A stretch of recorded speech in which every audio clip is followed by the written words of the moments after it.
우리 앞뒤좌우로 이렇게 한번 인사하겠습니다. 성도님 얼굴을 뵈니 마음이 따뜻해지는 것 같습니다. 이렇게 인사합시다. 시작. 성도님 얼굴을 뵈니 마음이 따뜻해지는 것 같습니다. 아멘.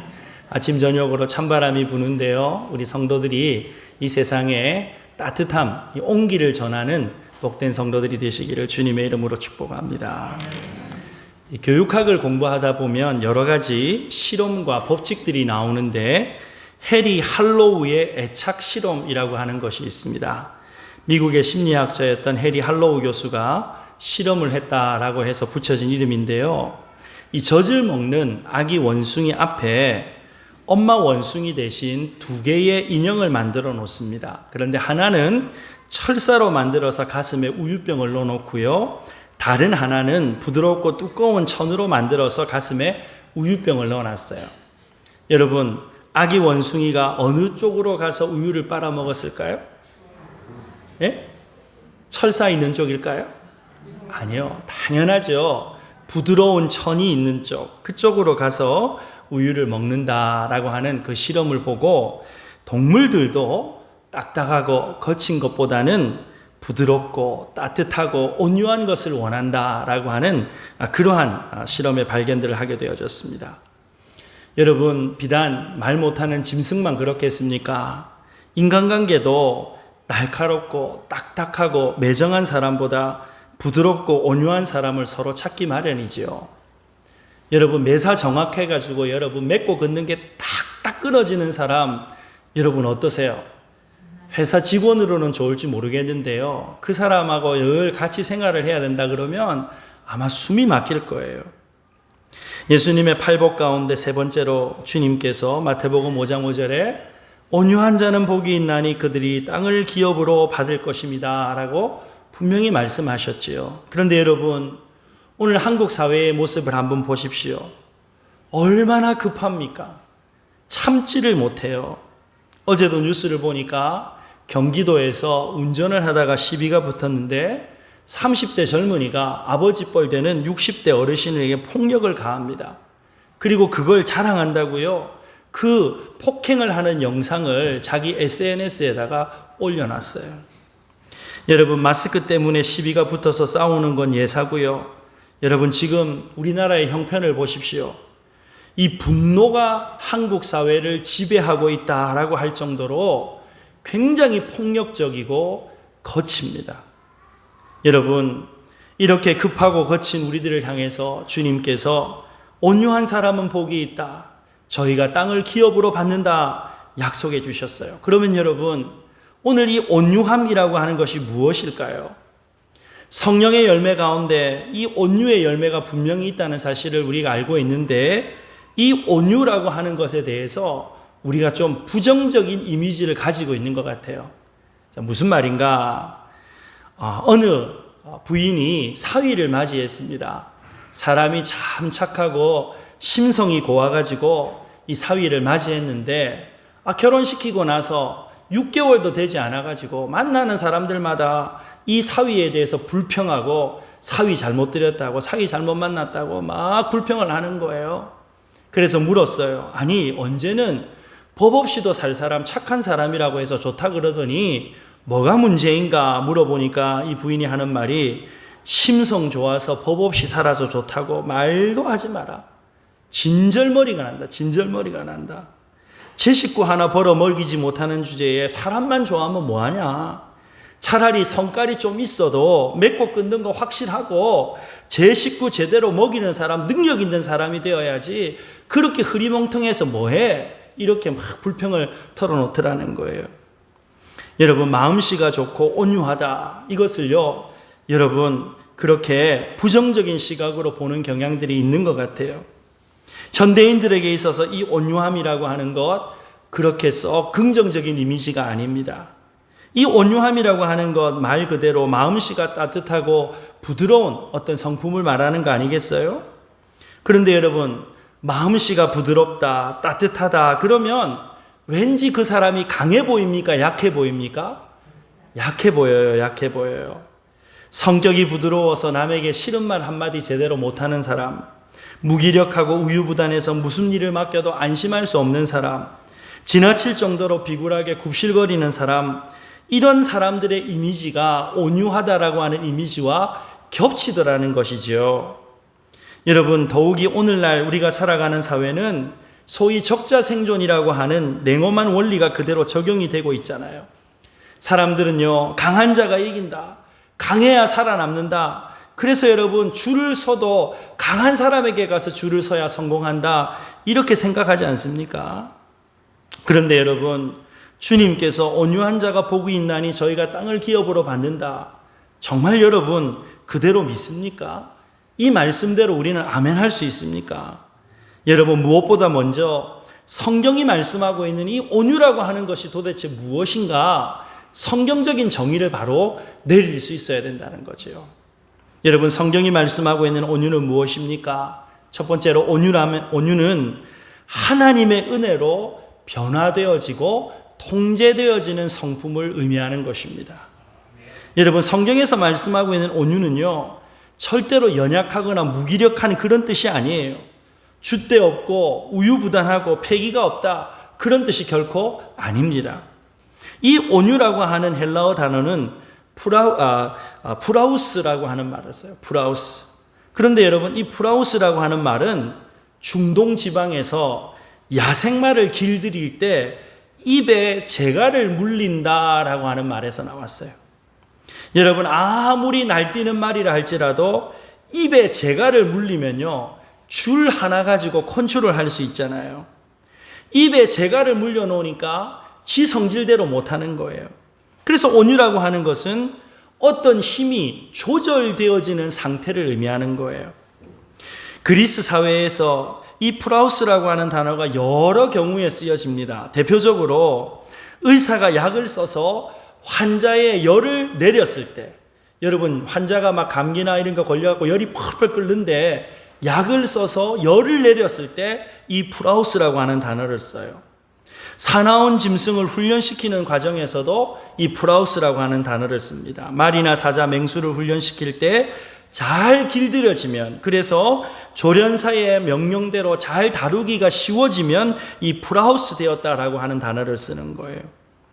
이 온유라고 하는 말이 히브리 말로는 아나브라고 하는 말을 씁니다. 아나브. 그런데 이 아나브라고 하는 말은 대답하다라고 하는 아나라고 하는 동사에서 나왔어요. 아나. 그런데 여러분, 고대 사회에서 대답하는 사람은 어떤 사람일까요? 명령은 주인, 왕이 명령을 해요. 대답은 누가 하는 거예요? 종, 노예, 아랫사람이 대답하는 거잖아요. 그래서 여러분, 이 아나브라고 하는 말은 아랫사람, 명령을 받아들이는 사람이라고 하는 뜻을 갖고 있어요. 여러분, 주인이 부르면 예 하고 달려가면서 대답하는 사람이 종이잖아요. 종에게는요, 자기 주장이 없어요. 종에게는요, 자기 고집이 없어요. 자기 시간이 없고 자기 소유가 없고 심지어 생명도 자기께 아니지요. 주인의 뜻에 따라서 주인의 말에 복종할 뿐인 것입니다. 여러분, 우리가 예수를 믿는다라고 하는 것은 주인이 바뀌는 거잖아요. 주인이. 그러므로 성경이 말씀하고 있는 온유는요, 죄인을 죄의 비참함으로부터 구원하신 구주 예수 그리스도의 말씀을 날마다 잘 듣는 거예요. 그리고 그 말씀이 내 생각, 내 기대, 내 뜻과 다르다 할지라도 내 주여 뜻대로 행하시옵소서, 내 주여 뜻대로 행하시옵소서, 아멘 하면서 순종하는 태도가 바로 온유함이라고 하는 것입니다. 여러분, 이 온유라고 하는 것은 절대로 유약함이 아니에요. 내 이 거친 성격이 날마다 그리스도의 말씀으로 성령의 다스림과 지배를 받게 되는 것이 바로 온유함이라고 하는 것입니다. 그래서 누군가 온유한 사람을 부드러운 거인이다라고 그렇게 비유를 했어요. 우리가 매 주일마다 성령의 열매에 대해서 살펴보고 있는데, 이 성령의 열매, 결국 누구의 성품을 나타내는 거라 그랬어요? 예수님의 성품을 나타낸다고 했어요. 여러분, 예수님께서 힘이 없어서, 능력이 없어서 십자가를 지신 것이 아니지요. 원하기만 하시면 하늘의 천사들을 동원하셔가지고 예수님을 공격하는 이 모든 무리들, 로마 제국을 한순간에 뒤엎어 버리실 수도 있어요. 그런데 예수님께서 성부 하나님의 뜻을 이루기 위해서, 아버지 하나님의 뜻을 이루기 위해서 자신의 권리를 다 사용하지 않으시는 거예요. 바로 그것이 성경이 말씀하고 있는 온유함이라고 하는 것입니다. 여러분, 우리 안에 충동을 받으면 이 야생마처럼 난폭해지운 성품이 다 있어요. 그런데 성령께서 이 난폭해지기 쉬운 우리의 성품을 통제하시고 균형을 잡아주실 때, 성령께서 다스려 주실 때 나타나는 성품이 뭐라고요? 온유함이라는 것. 내 힘을 내 능력대로 다 쓰지 않는 것, 내 권리를 내 권리대로 다 쓰지 않는 것, 내 목소리를 내 목소리대로 다 내지 않는 것, 그것이 예수님 닮은 온유함인 줄로 믿으시기를 주님의 이름으로 축복합니다. 자, 그렇다면 여러분, 우리 안에 주인이 바뀌어져서 왕 대신, 주인 대신 예수 그리스도의 다스림을 받는 상태가 온유함이니, 그 예수 그리스도께서 다스리시는 땅을 기업으로 받는 것 당연한 일 아니겠습니까? 사랑하는 여러분, 오늘 하나님의 성령께서 우리의 심령을 지배하여 주시고 왕 대신 주님의 말씀을 아멘으로 받아들이고 순종하는 가운데 땅을 얻게 하시는, 하나님께서 채워주고 갚아주시는 놀라운 회복의 은혜를 누리는 저와 여러분들이 되시기를 주님의 이름으로 축복합니다. 자, 우리가 온유한가 그렇지 않은가 두 가지의 태도를 보면 알 수 있어요. 위로 하나님께 대한 태도를 보면 알 수 있고, 옆으로 이웃들을 향한 태도를 보면 온유한가 그렇지 않은가 살펴볼 수 있어요. 먼저 하나님 앞에서의 온유함이란 어떤 것인가? 그게 두 번째로, 온유는 하나님의 뜻과 주권을 인정하면서 순종하는 삶을 살게 만든다는 것. 여러분, 온유한 사람은 한마디로 말해서 뭐 하는 사람이라고요? 순종하는 사람이에요. 여러분, 구약의 욥을 우리가 다 알고 있지 않습니까? 여러분, 우리가 잘 알고 있는 것처럼 이 욥은요, 동방 최고의 부자였어요. 10남매를 가지고 있었습니다. 그리고 하나 부러울 것 없을 정도로 이 인생의 모든 행복을 가져다 줄 만한 조건들이 다 충족되어져 있었어요. 그런데 여러분, 그렇게 모든 것들이 충족되고 살아갔던 욥이었는데 하루아침에 빈털터리가 되고 말았어요. 여러분, 오늘 이 욥의 모습이 우리에게 큰 영적인 교훈을 가져다 줘요. 여러분, 무언가 이루었습니까? 무언가 쌓아둔 것이 있습니까? 무언가 자랑할 만한 것이 있습니까? 하나님이 훅 하고 불어버리시면 하루아침에 다 날아갈 수밖에 없다는 사실을 날마다 인정해야 한다는 거예요. 여러분, 재산도 자녀도 자랑할 것이 못 됩니다. 하루아침에 무너질 수 있어요.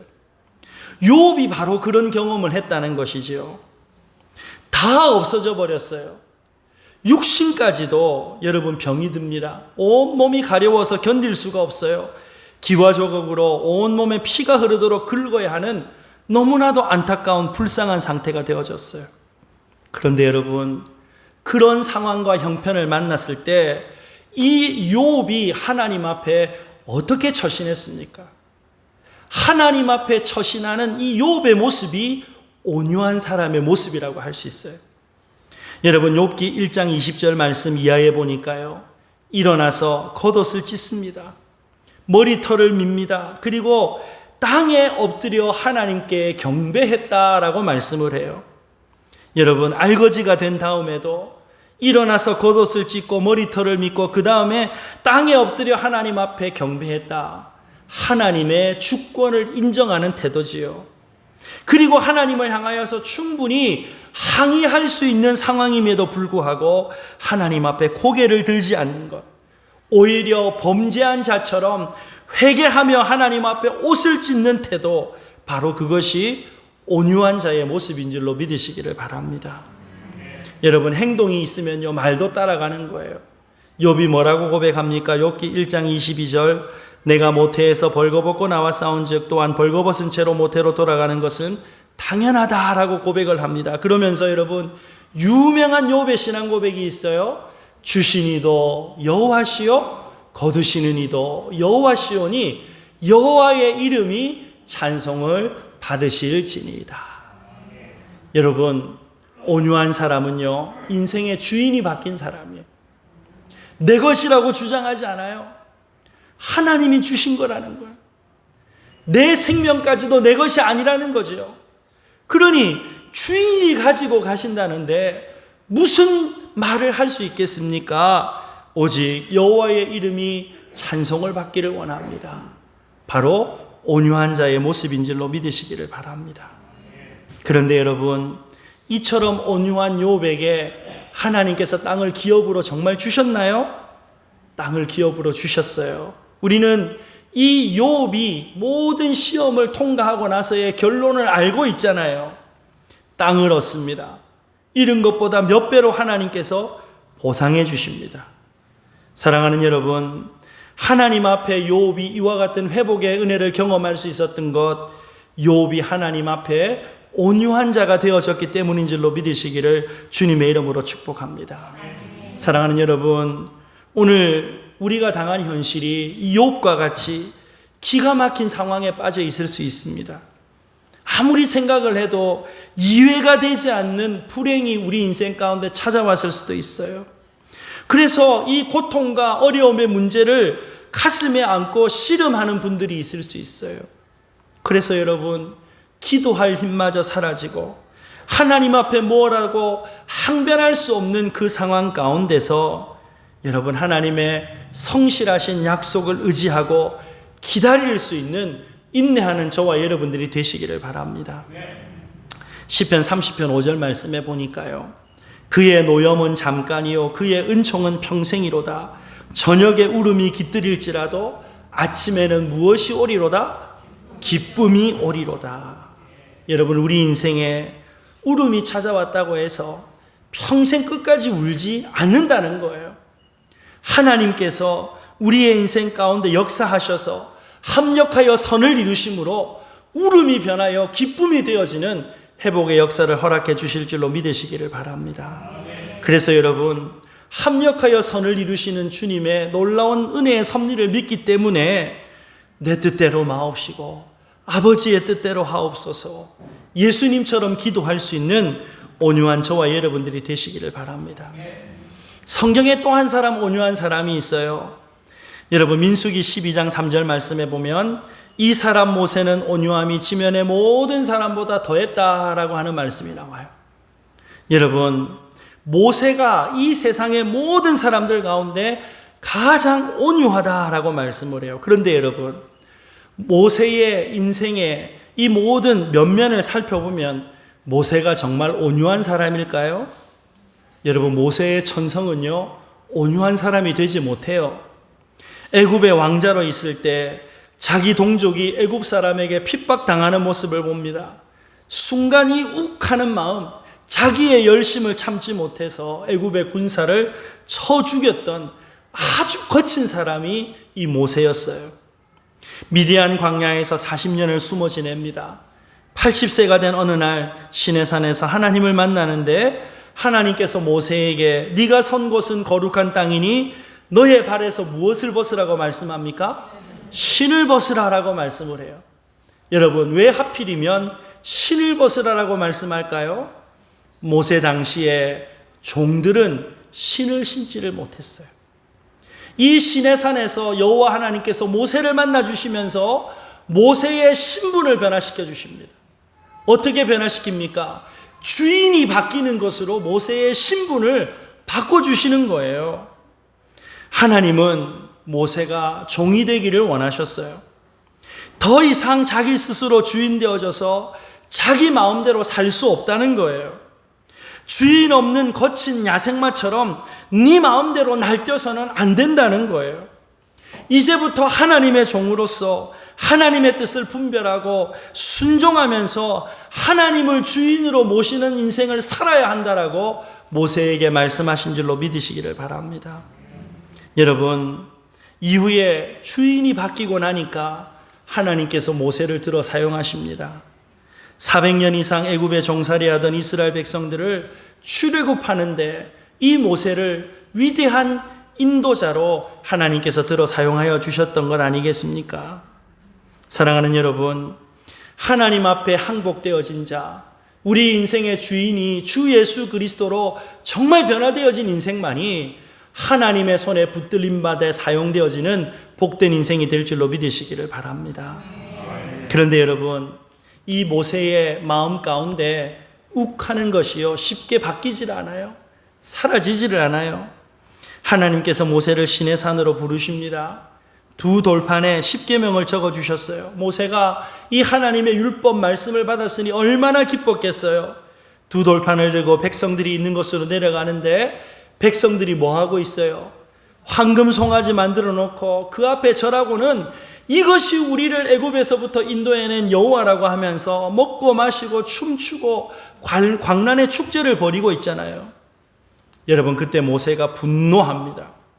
하나님께서 세상에서 가장 온유하다라고 칭찬하신 모세가 분노해요. 출애굽기 32장 19절에서 20절 말씀에 보면 크게 노하여 손에서 그 판들을 산 아래로 던져 깨트리니라. 모세가 그들이 만든 송아지를 가져다가 불살라 부수어 가루를 만들어 물에 뿌려 이스라엘 자손들에게 마시게 했다. 여러분, 우리가 화가 나면 손에 있는 거 뭔가를 확 집어 던질 때가 있잖아요. 집어 던지고 나서 얼마나 후회를 많이 합니까? 이왕이면 좀 싼 거 집어 던질 건데 하필이면 그때 손에 있었던 게 비싼 거예요. 네? 그런데 여러분, 모세 보세요. 하나님의 말씀을 받았던 이 돌판을 던져버린 거예요. 얼마나 여러분 하나님 앞에 여러분 이 경거망동한 행동을 한 거예요. 그런데 여러분, 하나님은 이런 모세를 다듬어 가십니다. 그리고 그가 세상에서 가장 온유한 사람이라고 칭찬해 주셨어요. 여러분, 왜 모세가 세상에서 가장 온유한 사람일까요? 적어도 모세의 귀는 하나님의 말씀을 향하여서 열려져 있었어요. 하나님의 말씀을 듣고 우리가 지난주에 충성에 대해서 살펴본 것처럼 날마다 하나님의 말씀에 설득되어졌다는 거예요. 여러분, 그러므로 충성이라고 하는 것과 온유라고 하는 것은 같이 가는 거예요. 우리가 하나님의 말씀에 설득되어질 때 충성할 수 있고요, 하나님의 말씀에 설득되어질 때 온유할 수 있다는 것이지요. 여러분, 모세가 온유한 자가 되어졌다라고 하는 가장 확실한 증거 하나가 있습니다. 이스라엘 백성들을 애굽에서 인도하여 내어서 하나님의 약속의 땅 가나안으로 들어가는데 1등 공신을 꼽으라고 한다면 여러분, 모세보다 더 큰 일을 한 사람이 어디 있겠어요? 그런데 여러분, 하나님께서 모세로 하여금 이 약속의 땅에 들어가는 것 허락하십니까? 안 된다고 하십니까? 안 된다고 말씀하세요. 하나님께서 못 들어가게 하세요. 여러분, 세상의 관점으로 보면, 그의 공로로 보면 누구보다 먼저 가나안 땅에 들어가서 가나안 땅을 밟아야 될 사람이에요. 그런데 하나님 앞에 그가 어떠한 엄청난 위대한 일을 했다 할지라도 하나님께서 너는 여기까지다라고 말씀하시니까 아멘, 그렇습니다. 저의 역할은 여기까지입니다. 하나님 앞에 인정하고 항복하는 거예요. 사랑하는 여러분, 우리의 달려갈 구간이 여기까지다라고 하는 사실을 인정하고 하나님이 멈추라고 말씀하실 때 멈출 수 있는 온유한 하나님의 백성들이 되시기를 주님의 이름으로 축복합니다. 여러분, 하나님께서 저와 여러분의 인생을 통해서 달려갈 수 있는 구간을 주시고 이 사명을 감당할 수 있도록 하신 것 하나님의 은혜지요. 그리고 이 사명을 감당한 것 자체가 복이요 상급인 줄로 믿으시기를 바랍니다.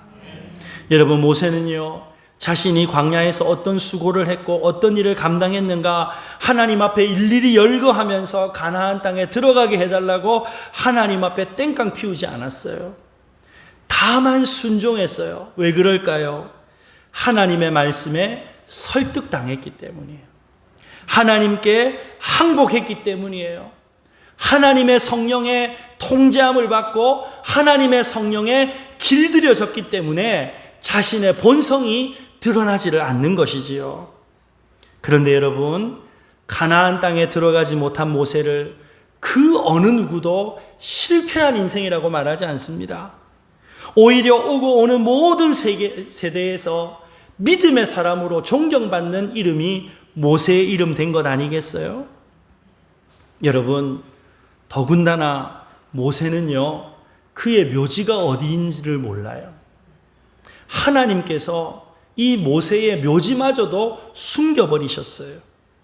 여러분, 마지막까지 하나님의 영광을 드러내고 하나님의 말씀을 이루는 데 사용되어지고 철저하게 하나님의 영광, 하나님의 이름 뒤에 숨는 것, 바로 이것이 온유함의 열매인 줄로 믿으시기를 바랍니다.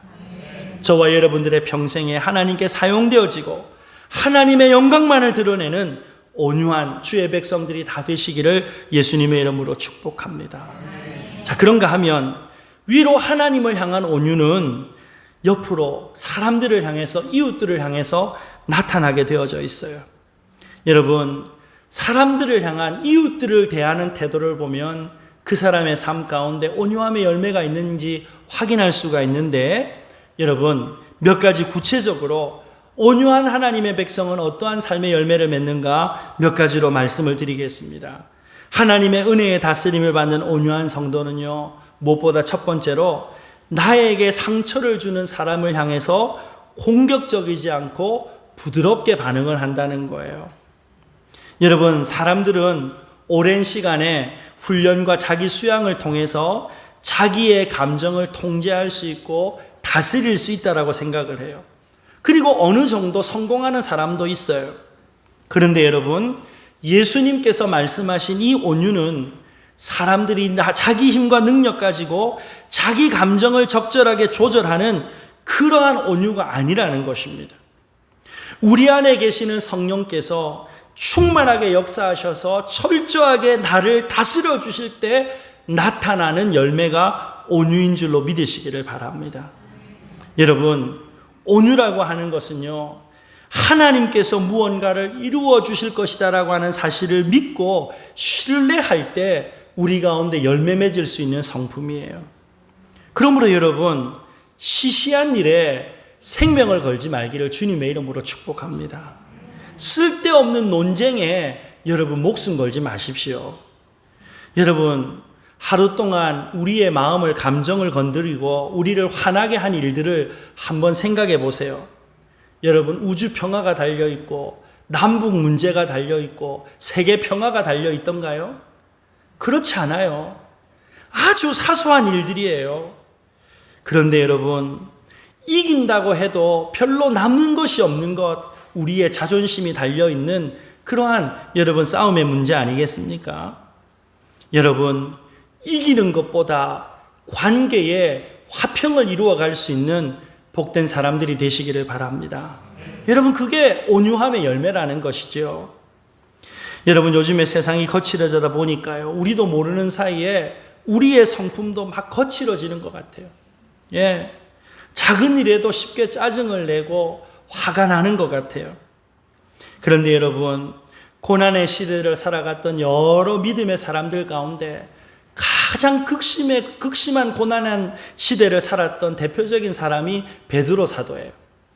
여러분, 환난과 핍박 가운데 있는 교회를 향하여서 이 서신서를 보냈던 베드로 전서의 말씀을 보면 베드로 사도가 이 핍박이 많은 시대를 살아가는 성도들을 향해서 이렇게 권면을 합니다. 베드로 전서 3장 3절과 4절 함께 읽겠습니다. 시작.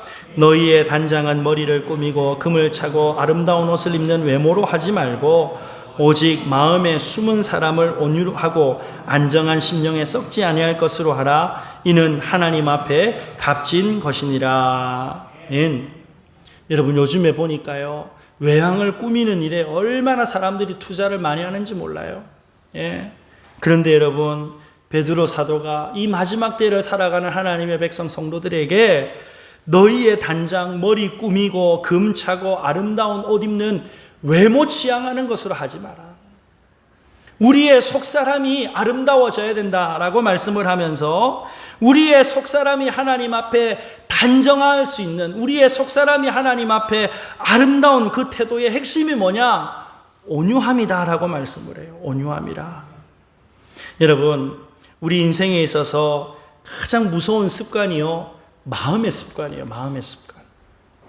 이 마음의 습관이 삐뚤어져 있으면요, 아무리 좋은 것을 보고 좋은 것을 받아도 감사할 줄을 모르는 거예요. 그래서 여러분, 날마다 하나님의 말씀으로 우리의 마음을 다스릴 수 있는 아름다운 영적 습관이 있는 저와 여러분들이 되시기를 주님의 이름으로 축복합니다. 하나님의 말씀을 듣는 거예요. 말씀 앞에 설득당하는 거예요.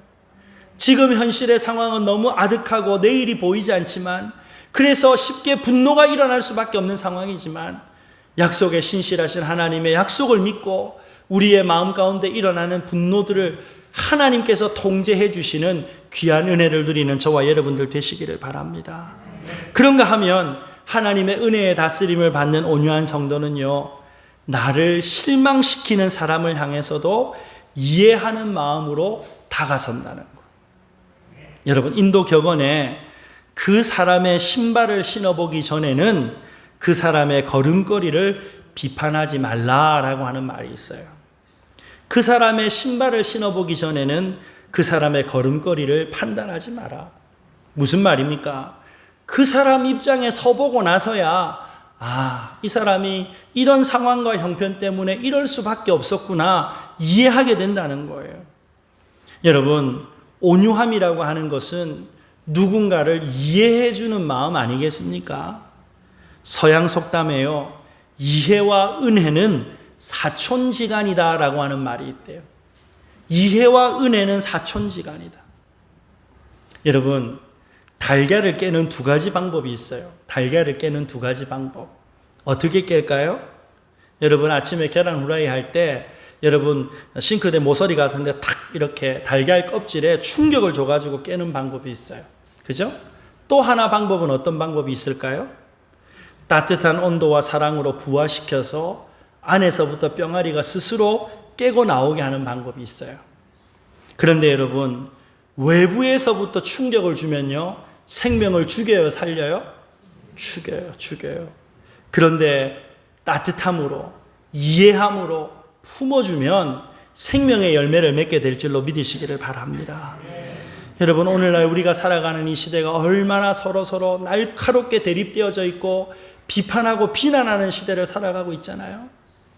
이러할 때에 적어도 하나님의 성령의 다스림을 받고 가는 예수 믿는 저와 여러분들이 누군가에게 기댈 수 있는 언덕이 되어줄 수 있기를 주님의 이름으로 축복합니다. 따뜻함을 전해줄 수 있는 믿음의 사람들이 될 수 있기를 주님의 이름으로 축복합니다. 세 번째로, 하나님의 은혜의 다스림을 받는 온유한 성도는 나와 다른 입장의 사람을 거절하지 않고 존중해 준다는 거예요. 여러분, 이 사람이 영적으로 성숙해서 예수님을 닮아가는가 그렇지 않는가 볼 수 있는 또 한 가지 지표가 있는데, 나와 다른 의견이 다른 사람을 어떻게 대하는가라고 하는 것을 보면 알 수 있다는 거예요. 여러분, 온유라고 하는 것을 서양의 어떤 학자가 이렇게 기록을 해놓은 내용들을 인터넷에서 찾아봤어요. 온유라고 하는 것이 뭐냐? 기분 좋게 동의하지 않을 수 있는 능력이다. 기분 좋게 동의하지 않을 수 있는 능력이다. 여러분, 우리 보통 나하고 의견이 다르면 여러분 논쟁하다가 끝에 가서는 꼭 원수가 되잖아요. 예? 식당 가서 뭐 먹을 건가 메뉴 정하다가 여러분 마지막에 싸워가지고 식당에서 그냥 둘 다 뛰쳐나오는 경우도 봤어요. 예. 그런데요, 온유라고 하는 게 뭐냐? 기분 좋게 상대방의 마음을 상하지 않게 하면서도 동의하지 않을 수 있는 능력이다. 각자의 의견을 존중한다는 거 아니겠어요? 또 온유란 무엇이냐? 팽팽하게 노려보지 않고 함께 어울릴 수 있는 열린 마음이다. 여러분, 일을 해나가는 데 있어서 일을 하는 방식은 다 다를 수 있어요. 여러분, 집에서 한 식구로 우리가 살아가지만 입맛이 다 똑같습니까? 다릅니까? 다 달라요. 다 달라요. 예? 그러면 여러분, 입맛이 다 다른데 한 사람의 입맛만 맞추고 살아가면 그건 독재죠. 가정에 여러분 평화가 깨지는 거예요. 여러분, 집에서 국을 할 때도요, 약간 맹탕으로 만들어가지고 짜면은 소금 보태갖고 먹으면 되는 거잖아요. 예? 여러분 꼭 뭐 나는 우리 집에는 매운탕밖에 없다라고 하면서 여러분 매운 고춧가루 팍팍 넣어가지고 그렇게 여러분 음식 대접할 필요가 뭐가 있겠어요? 교회에서 일을 하다 보면 여러분 일을 해나가는 방식이 각각 다를 수 있습니다. 빠르게 일을 진행하는 사람에게는요, 급한 일 맡기면 되는 거예요. 천천히 살피면서 앞뒤 좌우를 분별해 나가면서 해야 되는 신중한 일에는 조금 일은 더지지만 꼼꼼하게 일을 해 나가는 사람에게 맡기면 되는 거예요. 무조건 이 일은 이 사람에게만 맡겨야 된다. 이 사람 아니면 우리 교회 일할 사람 없다. 그렇게 일을 하다 보면은 나와 일하는 방식이 달라가지고 결국 여러분 내용을 살펴보면 추구하는 바는 다 똑같아요. 그런데 이 일하는 방식이 다르고 일하는 속도가 다르다는 것 때문에 등지고 원수진다면 여러분 우리는 너무나 많은 것을 잃어버리는 어리석은 인생이 되는 것 아니겠어요? 사랑하는 여러분, 나와 입장이 다르더라도 원수라고 할지라도 가슴에 품어낼 수 있는 예수님과 같은 저와 여러분들이 되시기를 바랍니다. 여러분, 우리 주님은요, 주님 앞에 나오는 자들을 몰아내지 않으셨어요. 배척하지 않으셨어요. 세리나 창기나 죄인, 여인들, 소외당한 사람들, 모든 종류의 환자들, 이방인들 누구라도 존중하고 귀하게 대해 주셨습니다. 서로 세워주고 인정해주면서 나와 입장이 달라도 적으로 대적하는 것이 아니라 친절하게 온유하게 그래서 하나님의 의를 이루어가는 저와 여러분들이 되시기를 바랍니다. 마지막으로 하나님의 은혜의 다스림을 받는 온유한 성도는요, 다른 사람의 지적에 대하여서 반항하지 않고 수용한대요. 수용. 여러분, 우리가 배우는 일에 대하여서 개방적인가 폐쇄적인가라고 하는 것이 신앙의 성숙을 가름할 수 있는 아주 중요한 또 하나의 척도가 돼요. 여러분, 예수 믿는 사람은 하나님 앞에 부름받는 그 순간까지 하나님의 말씀을 배우고 은혜의 원리에 대해서 배워야 되는 그러한 인생인 줄로 믿으시기를 바랍니다. 여러분, 예수 믿는 인생에 있어서 신앙생활하면서 나는 다 배웠다, 더 이상 배울 것 없다, 교만한 거예요. 예수님 당시에 바리새인들이 그랬잖아요. 더 이상 배울 게 없다는 거예요. 여러분, 성경에 나오는 여러 인물들 가운데 다윗이 하나님의 사랑을 참 많이 받은 사람으로 기록이 되어져 있지 않습니까? 다윗이 그렇게 하나님의 사랑을 받은 이유가 무엇일까? 비판을 받아들이는 수용하는 마음 때문이라고 생각합니다. 여러분, 다윗이 우리아의 아내 밧세바의 일로 하나님 앞에 범죄합니다. 누가 찾아와서 책망을 합니까? 나단 선지자가 찾아와요. 그런데 여러분, 이 다윗이 우리아의 아내 밧세바와 간음하는 이 사건이 일어날 때 다윗이 왕으로 잘 나갈 때입니까? 왕권이 쇠약해졌을 때입니까? 아주 잘 나갈 때예요. 아주 잘 나갈 때. 여러분, 왕이 그냥 여염집 아내 하나 취한 것, 여러분 무엇가 고대 사회에 흠이 될 수 있겠어요? 그런데 여러분, 이 나단 선지자가 와서 하나님의 말씀을 있는 그대로 대언을 합니다. 여러분, 왕에게 감히 선지자가 삿대질하면서 가르쳐 우리 같으면 그 자리에서 무엄하다 그러면서 본보기를 보여야 된다고 목을 쳐버렸을 거예요. 그런데 여러분, 다윗은 하나님의 말씀을 아멘으로 달게 받아들이는 사람이었어요. 그래서 하나님의 말씀을 받아들이니까 여러분, 하나님께서 다윗에게 회개할 수 있는 기회를 주시잖아요. 회복할 수 있는 기회를 주시잖아요. 여러분, 스펀지하고 스티로폴 아시죠? 스펀지하고 스티로폴. 여러분, 스펀지하고 스티로폴의 차이가 뭘까요? 이 스펀지나 스티로폴이나 재질은 거의 같은 거예요. 그런데 여러분, 하나는 모든 것을 흡수하고 하나는 모든 것을 차단해 버립니다. 여러분, 온유라고 하는 것은요, 스펀지와 같은 마음이에요.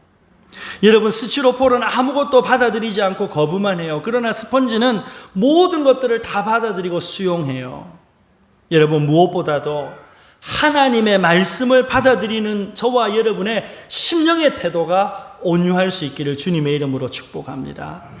야고보서 1장 20절과 21절 말씀, 사람이 썩내는 것이 하나님의 의를 이루지 못함이라. 그러므로 모든 더러운 것과 넘치는 악을 내버리고 너희 영혼을 구원할 바 마음에 심어진 말씀을 온유함으로 받으라. 여러분, 말씀을 받는데 어떤 마음으로 받으라고요? 온유함으로 받으라. 여러분, 말씀을 온유함으로 받는다는 것, 바로 이것이 마태복음에 말씀하고 있는 30배, 60배, 100배의 열매를 맺는 옥토와 같은 마음밭인 줄로 믿으시기를 주님의 이름으로 축복합니다. 여러분, 이처럼 날마다 하나님의 약속의 말씀을 온유함으로 받으니 하나님께서 그의 인생 가운데 하나님의 약속의 말씀이 이루어지는 놀라운 은혜를 날마다 허락해 주시는 것 아니겠어요? 사랑하는 여러분, 오늘 저와 여러분의 인생 가운데 약속의 말씀이 우리의 심령에 떨어져서 온유한 마음으로 주님의 말씀을 아멘으로 받았더니 나의 뜻과 계획을 하나님 앞에 내려놓고 하나님의 성령의 통제와 다스림 가운데 하나님의 시간을 기다리면서 인내했더니 하나님께서 풍성하게 거두게 하셨습니다. 하나님께서 땅을 기업으로 받게 하셨습니다. 간증할 수 있는 저와 여러분들이 되시기를 주님의 이름으로 축복합니다. 여러분, 하나님이 이루어 주시는데 아둥바둥할 필요가 뭐가 있겠어요? 기쁨으로 소망 가운데 기다릴 수 있는 것 아니겠습니까? 사랑하는 여러분, 이 각박한 때에, 이 분열의 때에 날카롭게 대립되어져 있는 이 험악한 시대를 살아가면서 하나님께서 기뻐하시는 온유한 성품의 열매를 맺어가는 예수님 닮은 저와 여러분들이 되시기를 바랍니다. 그래서 하나님과 사람 앞에 온유함으로 하나님께서 주시는 기업을 복을 받아 누리는 주님께서 기뻐하시는 교회 축복의 통로들이 다 되시기를 예수님의 이름으로 축원합니다.